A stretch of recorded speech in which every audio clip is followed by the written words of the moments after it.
안녕하세요, 여러분. 기초 소프트웨어 및 AI 입문 네 번째 수업 시작하도록 하겠습니다. 자, 이번 4강은요, 알고리즘과 일상 속 논리라는 주제로 다음과 같은 학습 목표를 가지고 있습니다. 자, 첫 번째, 알고리즘이라는 단어를 많이 들어봤는데 이 단어에 대해서 이해를 하고 설명할 수 있다가 첫 번째 목표고요. 두 번째는 여러분의 일상도 알고리즘으로 한번 표현해 보는 것을 해보고자 합니다. 세 번째는 우리가 지난 시간에 배웠던 것처럼 하드웨어와 소프트웨어뿐만 아니라 알고리즘도 우리 주변 일상에서 많이 발견할 수가 있습니다.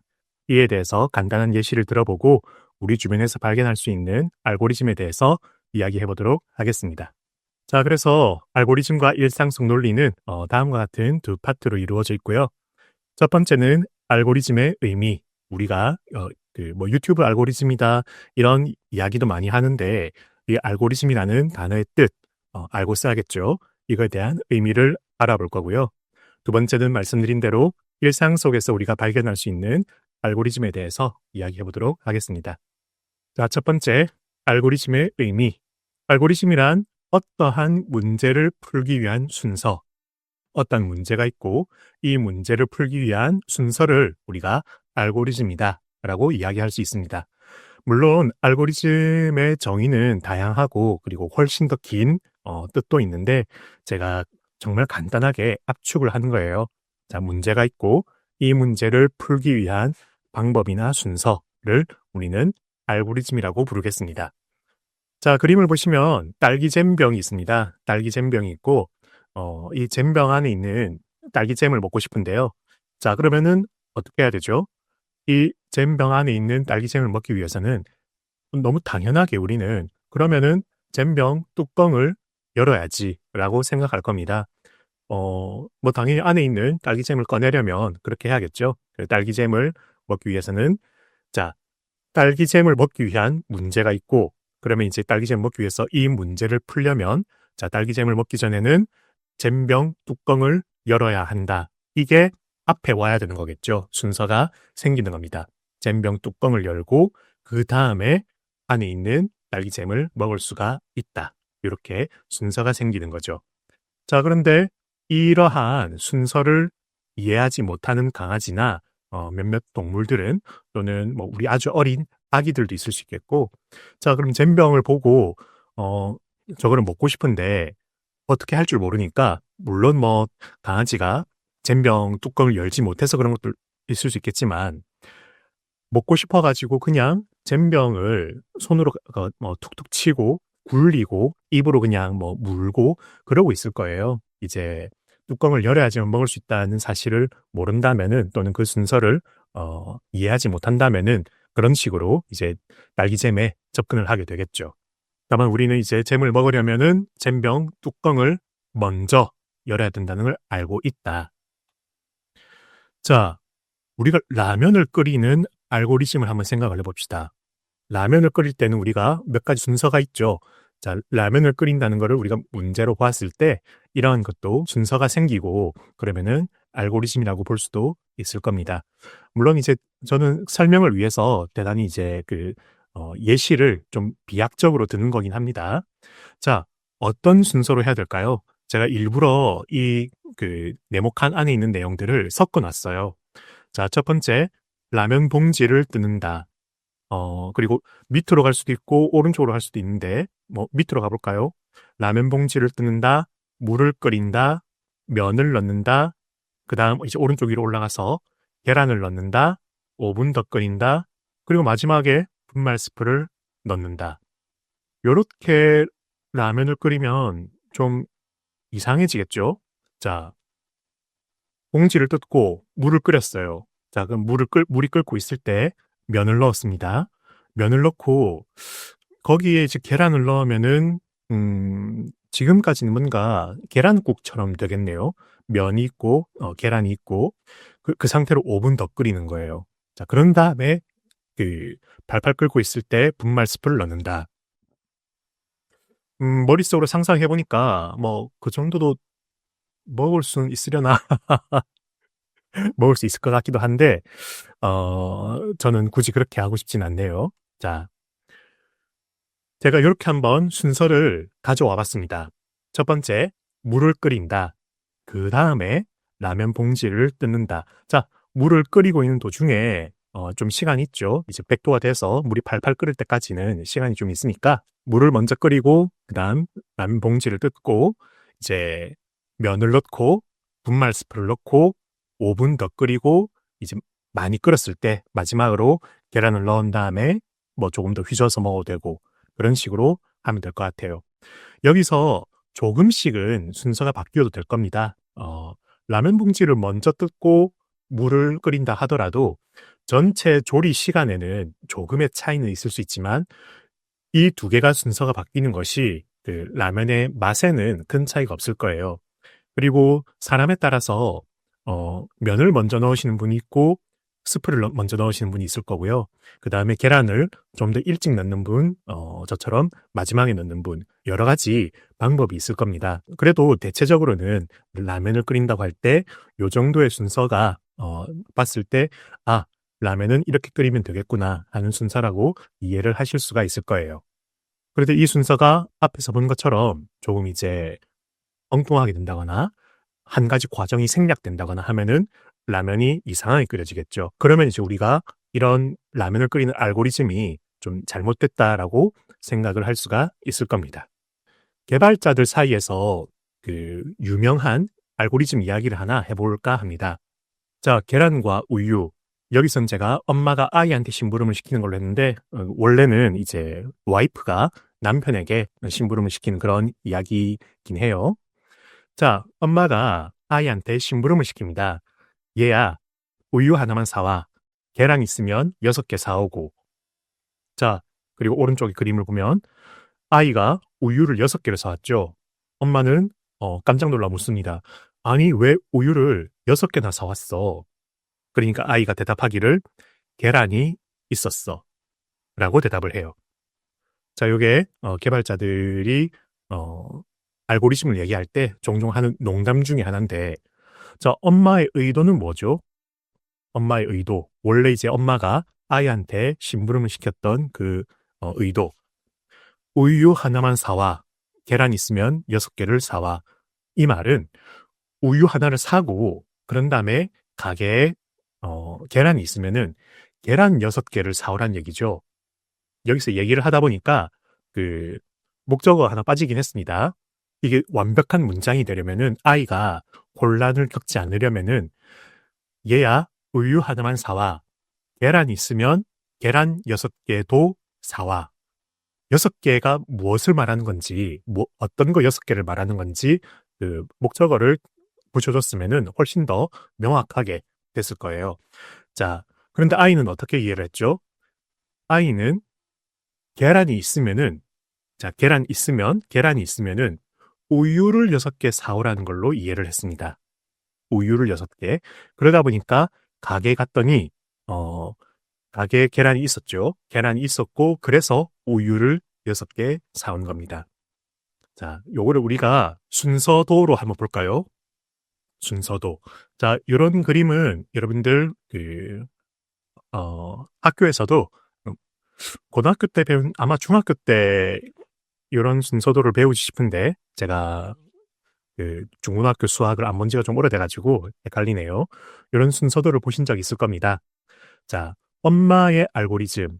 엄마는 이런 식으로 생각을 했죠. 자, 처음에 그 순서도가 시작을 하면은 자, 우유를 1개 산다. 이거는 기본이에요. 엄마의 입장에서는 우유를 1개 사는 거는 기본입니다. 그런 다음에 자, 계란이 있는가? 우리 마름모는 판단하는 영역입니다.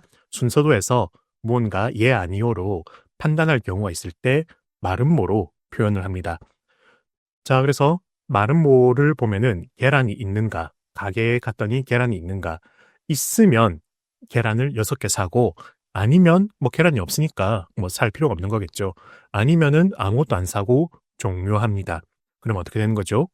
엄마의 알고리즘에서는 우유는 기본적으로 1개를 사고 계란이 있으면 6개를 사고 없으면은 계란을 안 사니까 그냥 우유 1개만 들고 집에 오는 거죠. 자, 그런데 아이는 어떻다고 했죠? 이 부분을 이해를 잘못해서 가게에 가자마자 계란이 있는지 확인을 합니다. 계란이 있는지 확인을 해서 계란이 있는가. 자, 없으면은 엄마가 원래 시켰던 우유 1개를 삽니다. 계란이 없으면은 우유 1개만 사고 끝이 나는데 계란이 있으면 6개 사와 라고 했으니까 계란이 있네요. 그러면은 우유 6개를 산다가 돼버리는 겁니다. 요게 아이의 머릿속에서 동작한 알고리즘인 거죠. 이런 식으로 알고리즘은 조금의 차이가 발생하더라도 결과는 크게 달라질 수가 있어요.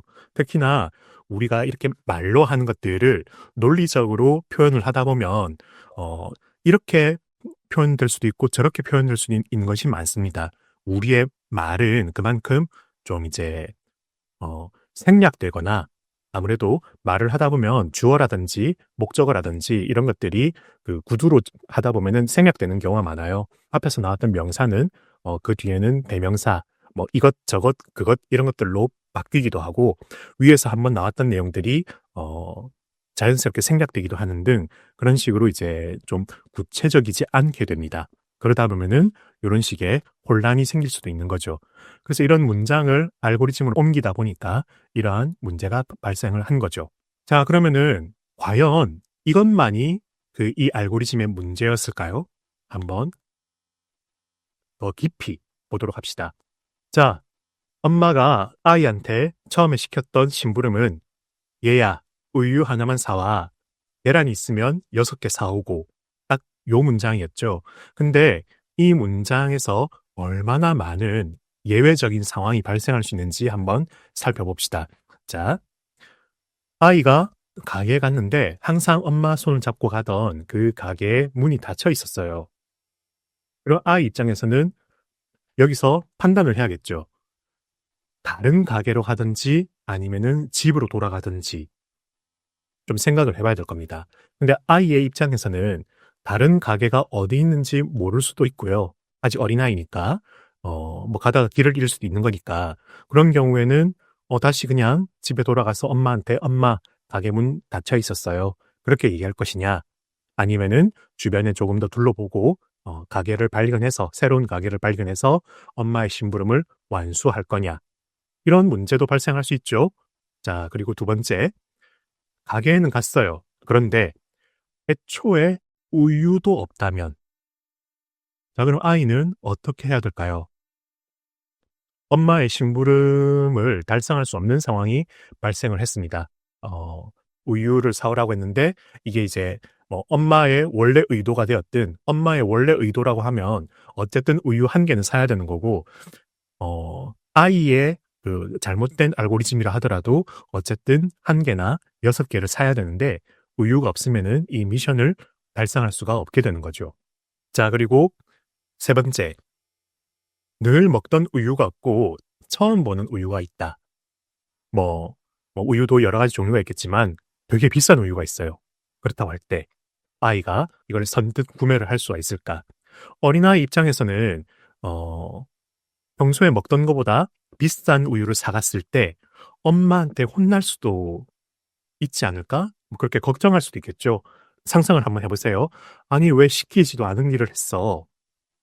물론 이제 그게 바람직하진 않겠지만, 어머니 입장에서는, 어머니가 훨씬 더 명확하게 말을 해줘야 했겠지만, 어쨌든, 이런 경우에 아이가 스스로 판단할 수도 있고, 판단하지 못할 수도 있을 거예요. 그러면은, 자, 여기서 또 이 심부름이 막히게 됩니다. 네 번째, 계란이 있어요. 자, 엄마의 의도대로 심부름을 한다고 합시다. 엄마의 의도대로 심부름을 하는데, 자, 계란이 있으면 6개 사와라고 했는데, 계란은 있는데 3개밖에 없어요. 그런 경우도 있겠죠? 어떻게 해야 될까요? 그리고 아이가 가져간 돈이 부족하다면, 그리고 이거는 너무 현실적인데, 아이가 가다가, 자기가 너무 갖고 싶은 장난감이 보이는 거예요. 그럴 때, 원래 본 심부름의 목적을 새카맣게 까먹고 장난감에 혼이 팔려가지고 무심코 장난감을 살 수도 있겠죠. 가끔 TV를 보면 어린아이들이 출연하는 그런 이제 예능 프로그램이나 그런 데서 아이들이 심부름을 시켰을 때 엉뚱한 물건을 사오기도 하더라고요. 이런 경우를 한번 예상을 해봤습니다. 마지막으로, 자, 심부름을 하면서 가게에 가고 있었는데, 마침 아침에 냉장고에 이제 우유와 계란이 없는 걸 그 본 아빠가 퇴근길에 우유와 계란을 사오고 있는 거예요. 자, 그런 경우에 아이는 엄마가 시킨 심부름을 곧이곧대로 해야 될까요? 아니면은 아빠가 사오니까 그냥 아빠 손잡고 집으로 돌아가면 될까요? 물론 아빠는 아빠가 사왔으니까 됐어, 이제 집에 가자라고 하겠지만 아이의 입장에서는 이제 엄마한테 받은 심부름이 있으니까 이 명령이 먼저인지 아니면은 아빠의 그 안내하에 유연성을 부리는 게 나은 건지 고민을 해봐야 되는 겁니다. 그런데 이거는 우리가 사람이니까 이렇게 판단할 수가 있는 건데 컴퓨터의 입장에서는 시킨 명령밖에 하지 않으니까 우리가 이런 그 예상하지 못했던 상황이 발생을 하게 되면은 시스템이 멈추는 결과가 발생할 수가 있어요. 우리가 이런 것들을 예외 상황이라고 하는데 알고리즘을 만들면서 최대한 이런 예외 상황이 발생하지 않게 많은 경우의 수를 예상을 하고 그거를 구체적으로 표현할수록 최적화가 되고 효율적으로 시스템이 동작을 할 수 있게 됩니다. 자, 그래서 그 간단하게 알고리즘이 무엇인지 한번 살펴보았고요. 이러한 그 알고리즘을 여러분의 일상에도 한번 적용을 해볼 수도 있을 것 같아요. 간단하게 재미삼아서 만들어 본 건데 아침에 눈을 떴을 때부터 밤에 잠을 자기 전까지 우리가 무엇을 하든지 곰곰이 떠올려 볼 수가 있을 겁니다.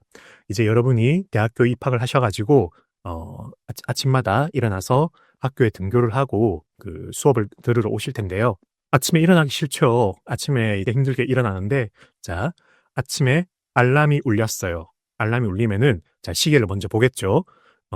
저는 이제 알람을 하나만 맞추는 스타일인데 사람마다 좀 짧은 간격으로 여러 개 맞추는 분들도 계시죠. 자, 시계를 봤는데 조금 여유가 있어. 한 10분 정도 더 자도 돼요. 그러면은 어떻게 하죠?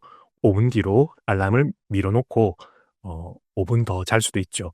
그런 다음에 자, 5분 더 잔다. 그러면 자, 여기 순서 들어보시면 여유가 있는가? 예로 갑니다. 예로 가서 5분만 더 잔다. 로 간 다음에 다시 이제 5분 뒤에 여유가 있는가? 다시 돌아올 겁니다.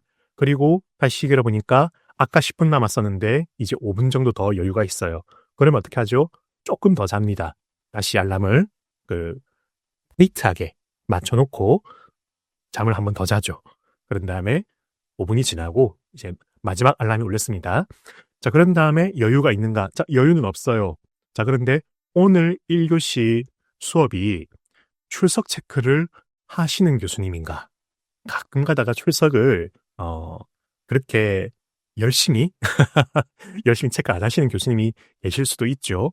자, 그런 교수님 경우에는 이 교수님은 조금 늦게 가도 괜찮아 하는 이런 이제 그 나쁜 유혹에 빠져가지고 5분만 더 하면서 한 번 더 잘 수도 있겠죠. 자, 출석 체크를 하는가? 아니요 해가지고 한 번 더 이제 여유가 있다로 돌아가가지고 한 번 더 이제 알람을 맞춰놓고 잘 수도 있을 겁니다. 그러면 안 되겠지만 자, 어쨌든 이런 식으로 우리의 그 하루 일상을 자, 시간별로 되돌아보면서 어떻게 지내고 있는지를 알고리즘으로 만들 수도 있을 거예요. 왜? 어쨌든 알고리즘은 시간적 순서에 의해서 발생하는 어떠한 일련의 순서적 절차나 방법이기 때문에 여러분들이 이렇게 나타낼 수가 있을 겁니다. 특히나 방학 때 같은 경우는 우리가 그 철저한 계획을 세우지 않으면은 아침에 눈 떠가지고 자기 전까지 이것도 했다가 저것도 했다가 그럴 수 있지만 계획을 열심히 잘 세워놓는다든가 또는 학기 중에는 딱 아침에 일어나서 등교를 하고 수업을 듣고 집에 와서 또 이제 집에 와서 하실 일들이 있겠죠.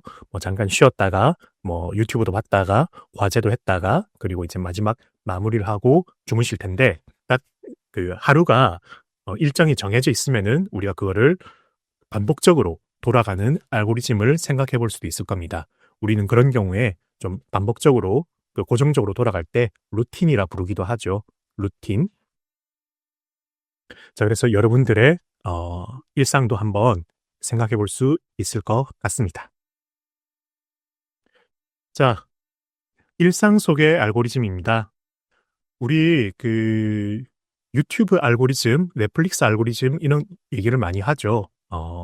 우리가 일상 속에서 발견할 수 있는 많은 알고리즘이 있고 유튜브 알고리즘과 같은 단어에서 이 단어에 대한 이야기를 많이 했었을 겁니다. 알고리즘 이렇게 했었을 텐데 알고리즘의 뜻에 대해서는 우리가 방금 학습을 하고 왔죠.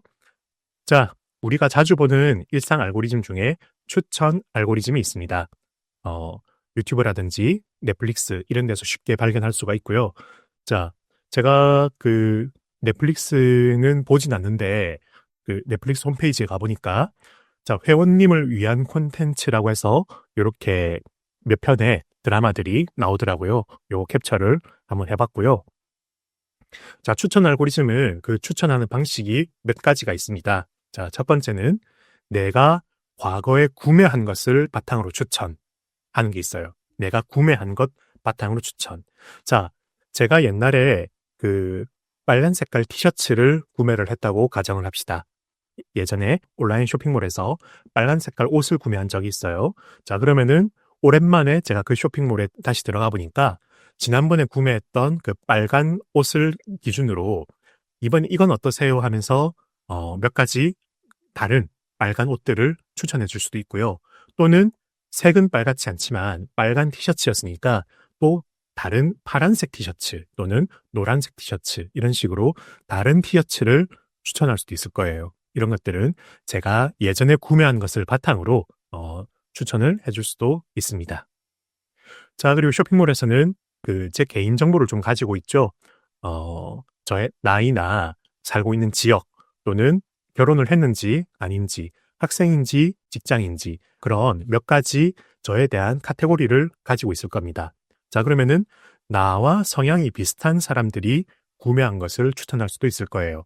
자, 저는 아직 결혼을 안 하고 혼자 살고 있는데요. 자, 그러면은 저와 나이대가 비슷한 혼자 사는 남자들은 이런 것들을 많이 구매했더라. 또는 이런 영상들을 많이 보더라. 이 나이대 사람들은 이런 걸 많이 보더라. 또는 이 지역 사람들은 이런 걸 좋아하더라. 교수들은 이런 영상들을 즐겨보더라. 이런 것들을 구매하더라. 등등 저와 성향이 비슷한 사람들, 이 성향은 성격이 아니라 저와 이제 비슷한 정보가 많이 겹치는 사람들을 의미하는 거겠죠. 이런 사람들이 구매한 것을 추천할 수도 있습니다. 자, 그리고 세 번째, 특정 아이템을 구매한 사람들이 함께 구매한 아이템을 추천. 자, 말이 조금 긴데, 자, 우리가 어떤 물건을 구매할 때 함께 구매하는 경우도 있을 거예요. 아까 제가 빨간 티셔츠를 구매를 했다고 했는데, 그 옷과 함께 만약에 다른 바지도 함께 같이 샀다고 합시다. 상의와 하의를 각각 한 벌 같이 구매를 했어요. 그렇게 구매를 했을 때, 자, 어떤 다른 사람이 제가 구매했던 이 빨간 티셔츠를 구매한다고 할 때 그 사람한테는 이건 어떠세요 하면서 자, 빨간 티셔츠를 고르니까 제가 구매했던 그 바지가 그 사람한테 추천되는 거예요. 다른 사람들은 이거를 같이 샀어요. 이거를 같이 샀습니다. 이건 어떠세요? 하면서 같이 산 세트를 추천해 주는 겁니다. 이런 식으로 함께 팔린 물건을 같이 추천하는 그런 방식도 추천 알고리즘에 있습니다. 우리가 이런 여러 가지 추천 방식들이 있고요. 다만 요즘 이제 추천 알고리즘들이 조금 문제시되고도 있죠. 추천 알고리즘들은 이 사람이 좋아하는 거를 추천하면서 영상을 보게 하고 물건을 사게 하고 등등 여러 가지 이제 소비를 이끌어낼 수는 있지만 그 사람이 늘 보던 영상만 보게 되고 또는 늘 이제 뭐 구매하는 것만 구매하는 등 좀 이제 좁아지는 경우가 있어요. 다양한 거를 경험하지 못하고 늘 자기가 즐기는 것만 계속 소비를 하다 보니까 그 사람 개인의 다양성이 확장되지 못한다는 문제가 발생을 합니다. 그래서 한 번씩 우리가 알고리즘 리셋이라든가 그런 이야기도 하는데요. 여러분들도 뭐 영상을 보거나 할 때 나와 성향이 다른 이 영상들도 한 번씩 보면서 생각의 범위를 넓혀보시길 바라겠습니다. 우리가 다양한 사람들을 만나야 되는 이유도 그런 거죠. 자, 그리고 일상 속의 알고리즘, 다익스트라 알고리즘, 좀 발음이 어렵죠. 이거는 쉽게 길찾기 알고리즘이라고 생각하시면 됩니다. 다익스트라 알고리즘은 최단거리 길찾기 알고리즘. 자, 우리가 내비게이션을 활용하면 지금 있는 장소에서 목적지까지 길 찾기를 해주죠. 길을 바로 찾아주는데, 자, 우리가 길을 갈 때 이렇게 가도 되고 저렇게 가도 되죠. 뭐로 가도 서울만 가도 된다고 뱅글뱅글 돌아서 가도 되는데, 다만 굳이 일부러 시간이 많지 않은 이상 굳이 돌아갈 필요는 없으니까 늘 우리는 최단거리 길을 가게 됩니다. 다익스트라 알고리즘은 제가 있는 위치에서 목적지까지 갈 수 있는 여러 길들을 계산한 다음에 이렇게 가면 몇 시간 걸리겠네, 이렇게 가면 몇 시간 걸리겠네, 그걸 다 계산한 다음에 가장 짧은 시간이 걸리는 길을 알려주는 거예요. 그래서 이거는 이제 최단거리 길 찾기 알고리즘 중에 하나고, 여러 가지 알고리즘들이 있지만 여기서부터 출발을 했다고 보시면 되겠습니다. 요즘은 이제 GPS라든지 여러 기술들이 발전하고 있으니까 실시간 교통 정보까지 반영해가지고 이런 길 찾기에 더 도움을 주고 있죠. 사고가 났다거나 현재 막히고 있는 길은 제외를 하고 다른 길로 돌아가는 그런 식으로도 안내를 하고 있을 겁니다. 추천 알고리즘과 길 찾기 알고리즘을 살펴봤고요. 우리 일상 속의 알고리즘 중에 이건 이제 여러분들도 자주 혜택을 보고 있는 것 중에 하나니까 소개를 해봤고, 자, 이런 것도 한번 생각을 해봅시다. 우리가 자주 사용하는 엘리베이터에 관해서입니다. 자, 엘리베이터 알고리즘은 어떻게 만들어야 될까요? 여러분이 엘리베이터를 설계하는 사람이다라고 생각을 하시고 엘리베이터의 동작 알고리즘을 만들어야 되는데, 자, 4층 건물에 엘리베이터가 있어요. 자, 그러면은 4층 건물에서 엘리베이터가 있다고 할 때, 자, 엘리베이터가 4층에서 내려오고 있습니다. 4층에서 내려오고 있다가 한 2층쯤에 도착했는데 다시 4층에서 누군가가 버튼을 눌렀어요. 자, 그러면은 이 엘리베이터는 어떻게 해야 될까요? 일단 1층 가고 있던 1층까지 내려가야 될까요? 아니면은 4층에서 버튼을 눌렀으니까 내려가다가 다시 돌아가야 될까요? 어떤 게 맞을까요? 그리고 자, 일반적으로는 이거는 1층까지 일단 간 다음에 다시 4층 가야 될 거야, 이렇게 생각을 하겠죠. 자, 그러면은 이건 어떻습니까? 4층에서 내려오고 있다가 한 3.5층까지 내려왔어요. 3.5층까지 내려왔는데 4층에서 누군가 눌렀어요. 자, 이 경우에는 1층까지 내려가는 것보다는 3.5층에서 0.5층만 다시 올라가면은 거리가 짧잖아요. 그러면은 4층까지 다시 돌아간 다음에 사람을 마저 태우고 내려오면 더 효율적이지 않을까요? 어떻게 생각하십니까? 자, 이런 식으로 여러 가지 확장도 해볼 수 있어요. 4층 건물인데 엘리베이터가 2대 있을 때, 자, 1호기가 내려가고 있는 도중이고, 그 다음에 내가 어떤 층에서 눌렀을 때 이 1호기가 마저 움직여야 될까요? 아니면 2호기가 와야 될까요? 이런 1호기, 2호기 간에 우선순위도 우리가 생각해 볼 수 있을 것이고, 1호기, 2호기가 어떤 층에 있을 때 사람이 어떤 층에서 버튼을 누르느냐, 이런 것들도 고민을 해볼 수가 있을 겁니다. 그리고 4층이 아니라 이제는 고층 건물, 20층이나 되는 건물에서, 자, 그러면은 아까 우리가 얘기했던 4층에서 3.5층까지 내려왔을 때 0.5층은 그래도 이거는 1층까지 내려가는 게 낫지 않나 생각할 수 있지만, 만약에 20층에서 19층 딱 내려왔는데 20층에서 다시 눌렀다 라고 하면은, 이건 그럼 20층에 있는 사람은 이 엘리베이터가 19층에서 1층까지 다시 내려간 다음에 다시 20층까지 올라오는 거를 기다려야 되는가? 되게 비효율적인 것 같죠? 자, 이런 부분에 있어서 정답은 없습니다. 엘리베이터 알고리즘에 있어서 정답은 없을 거예요. 다만 어떤 게 더 효율적이냐, 어떤 게 더 이제 안전하냐, 여러 사람들이 보았을 때 평균적으로 이게 이제 공평하다고 생각을 하느냐 등등 여러 가지 것들이 종합적으로 영향을 미칠 거예요. 그래서 우리가 일상생활에서 여러 가지 알고리즘이 있을 텐데, 이러한 부분에서도 엘리베이터가 어떻게 설계되었을까, 나라면 이렇게 할 텐데 등을 고민해 볼 수도 있을 겁니다. 자, 그래서 이번 4강에 대한 학습을 정리해 보면, 자, 알고리즘이란, 말씀드렸다시피 알고리즘은 어떠한 문제를 풀기 위한 순서예요, 순서. 논리적인 순서와 절차이다. 그리고 알고리즘이 구체적일수록 안정적이고 효율적입니다. 예외를 발생하는 것을 최대한 줄여야 돼요. 그러려면 구체적이어야 한다. 자, 나의 일상 알고리즘은 간단하니까 넘어가겠습니다. 일상 속의 알고리즘에서는 추천 알고리즘과 길찾기 알고리즘을 간단하게 설명을 드렸고요. 그 다음에 엘리베이터의 동작 순서와 같은 우리 이러한 일상의 문제를 스스로 고민해 볼 수 있을 거예요. 이런 고민에서도 우리가 문제 해결 능력을 향상시킬 수가 있을 겁니다. 우리가 어떠한 문제를 직면했을 때 나라면은 문제를 이렇게 풀겠다. 이런 것들을 이제 우리가 알고리즘을 생각을 하면서 여러분들의 문제 해결 능력을 향상시킬 수가 있을 겁니다. 자, 여기까지 우리가 4강에서 알고리즘과 일상 속 논리에 대해서 이야기를 했고요. 아마 여기까지가 우리 그 컴퓨터와 소프트웨어에 대한 기초적인 부분이 끝났을 겁니다. 다음에는 그 클라우드 서비스, 네트워크와 인터넷 이런 이야기를 해보고자 합니다. 그럼 다음 시간에 다시 뵙도록 하겠습니다. 수고하셨습니다.